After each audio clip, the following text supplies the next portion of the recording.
பூந்தமல்லி அனைத்து மகளிர் போலீஸ் நிலையத்தில் 4 பெண் போலீசுக்கு ஒரே நாளில் வளைகாப்பு.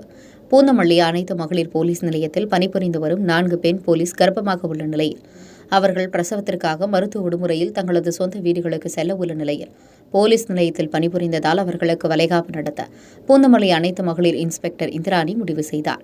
இதையடுத்து 4 பெண் போலீசுக்கும் போலீஸ் நிலையத்தில் வைத்து வளைகாப்பு நிகழ்ச்சி நடத்த முடிவு செய்யப்பட்டது. இந்நிலையில் பூந்தமல்லியில் ஆசை வார்த்தை கூறி காதலனால் கர்ப்பமாக்கப்பட்ட சிறுமி 7 மாத கர்ப்பிணியாக உள்ள நிலையில் விசாரணைக்கு வந்த அந்த சிறுமிக்கு வசதி ஏதும் இல்லாததால் பெண் போலீசோடு இணைந்து அந்த சிறுமிக்கும் வளைகாப்பு நிகழ்ச்சி நடத்த முடிவு செய்தனர். இதையடுத்து போலீஸ் நிலையத்தில் 4 பெண் போலீசுடன் அந்த சிறுமியையும் அமர வைத்து போலீசார் தாய் வீட்டு சீதனமாக பழங்கள், இனிப்புகள் உள்ளிட்ட சீர்வரிசை பொருட்களை வைத்து 4 பெண் போலீசுடன் சேர்த்து காதலனால் ஏமாற்றப்பட்ட கர்ப்பமாக உள்ள சிறுமிக்கும் வளைகாப்பு நடத்தி அசத்தினார்கள். பெண் போலீசுடன் சேர்த்து சிறுமிக்கு வளைகாப்பு நடத்தியது நிகழ்ச்சியை ஏற்படுத்தியது.